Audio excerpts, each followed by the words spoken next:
Audio Jungle. Halo semuanya, perkenalkan nama saya Mila Agustin dari Universitas Tikubang Unisba Semarang. Saya akan menjelaskan mengenai PSAP 05 dan PSAP 06 untuk memenuhi tugas dari mata kuliah Akuntansi Pemerintah, dosen pengampu Sartika Wulandari SPD MSI. Materi yang pertama yaitu PSAP 05 mengenai persediaan. Persediaan adalah aset lancar dalam bentuk barang atau perlengkapan yang dimaksudkan untuk mendukung operasional pemerintah atau barang yang akan dijual atau diserahkan kepada masyarakat. Untuk contohnya yaitu barang konsumsi, amunisi, bahan untuk pemeliharaan, kemudian suku cadang, persediaan untuk tujuan strategis atau berjaga-jaga, pita cukai dan leges, bahan baku, bahan dalam proses atau setengah jadi, kemudian tanah atau bangunan yang akan dijual atau diserahkan masyarakat, serta hewan dan tanaman yang akan diserahkan kepada masyarakat. Untuk persediaan yang diakui yaitu pada saat potensi manfaat ekonomi masa depan diperoleh pemerintah dan mempunyai nilai atau biaya yang dapat diukur dengan andal. Yang kedua yaitu pada saat diterima atau hak kepemilikannya dan garis miring atau kepenguasaannya berpindah. Selanjutnya, persediaan yang disajikan sebesar 1. Biaya perolehan diperoleh dengan pembelian. Kemudian harga pokok diperoleh dari memproduksi sendiri, serta yang ketiga yaitu nilai wajar yang diperoleh dari donasi atau rampasan. Untuk persediaan dapat dinilai dengan menggunakan metode sistem FIFO atau rata-rata tertimbang. Sedangkan harga pembelian terakhir apabila setiap unit persediaan nilainya tidak material dan bermacam-macam jenis. Next, pencatatan. Pencatatan terdiri dari 2, yaitu pencatatan perpetual dan pencatatan periodik.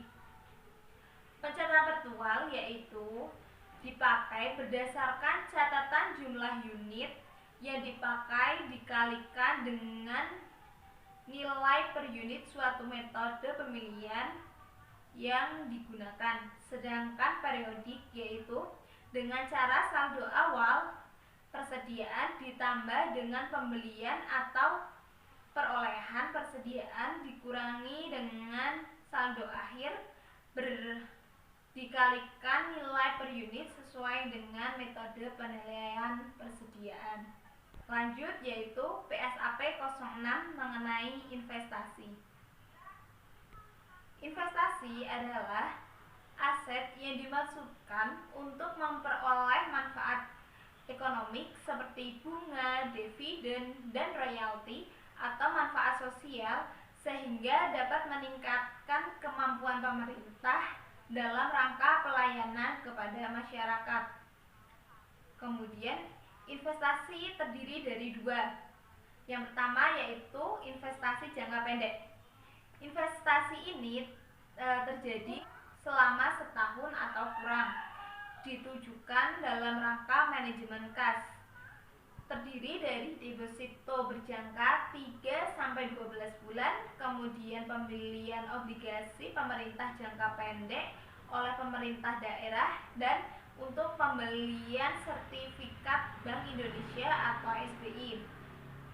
Yang kedua yaitu investasi jangka panjang.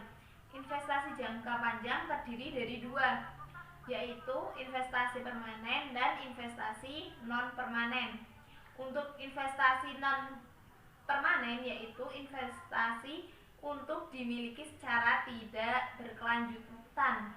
Sedangkan untuk investasi permanen dimaksudkan untuk memiliki berkelanjutan. Pengukuran investasi. Investasi jangka pendek dalam bentuk non-saham misalnya yaitu bentuk deposito jangka pendek dicatat sebesar nominal deposito tersebut.